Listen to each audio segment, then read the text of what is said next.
Trying to read our DNA is like trying to understand software code, with only 90% of the code riddled with errors.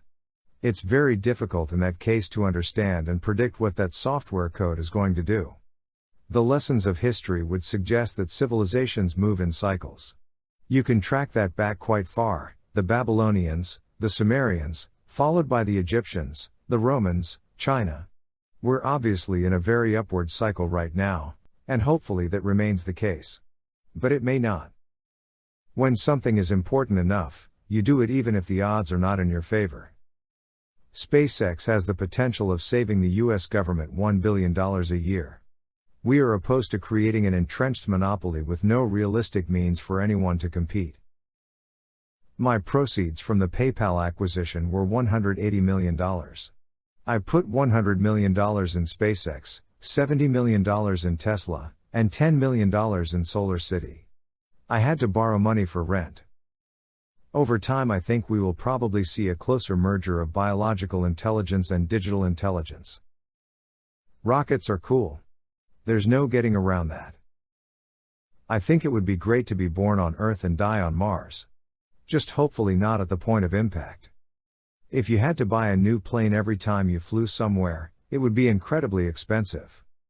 I'm a Silicon Valley guy. I just think people from Silicon Valley can do anything. In the case of Apple, they did originally do production internally, but then along came unbelievably good outsourced manufacturing from companies like Foxconn. We don't have that in the rocket business. There's no Foxconn in the rocket business. I think it's very important to have a feedback loop, where you're constantly thinking about what you've done and how you could be doing it better. I hate writing about personal stuff. I don't have a Facebook page. I don't use my Twitter account. I am familiar with both, but I don't use them. There are some important differences between me and Tony Stark, like I have 5 kids, so I spend more time going to Disneyland than parties.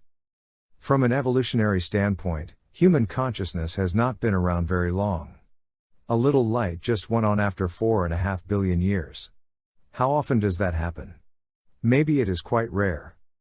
The value of beauty and inspiration is very much underrated, no question. But I want to be clear, I'm not trying to be anyone's savior. I'm just trying to think about the future and not be sad. I had so many people try to talk me out of starting a rocket company, it was crazy. I think long term you can see Tesla establishing factories in Europe, in other parts of the US and in Asia. Biofuels such as ethanol require enormous amounts of cropland and end up displacing either food crops or natural wilderness, neither of which is good. Selling an electric sports car creates an opportunity to fundamentally change the way America drives. Mars is the only place in the solar system where it's possible for life to become multi-planetarian. The path to the CEO's office should not be through the CFO's office, and it should not be through the marketing department. It needs to be through engineering and design.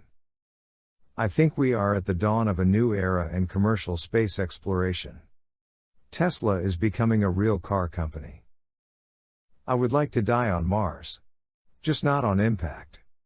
Some people don't like change, but you need to embrace change if the alternative is disaster. I would like to fly in space.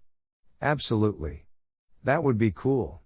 I used to just do personally risky things, but now I've got kids and responsibilities, so I can't be my own test pilot. That wouldn't be a good idea. But I definitely want to fly as soon as it's a sensible thing to do.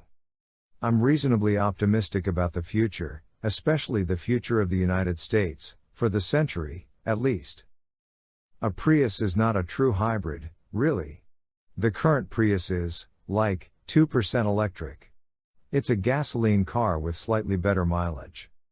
I think Tesla will most likely develop its own autopilot system for the car, as I think it should be camera-based, not LiDAR-based. However, it is also possible that we do something jointly with Google.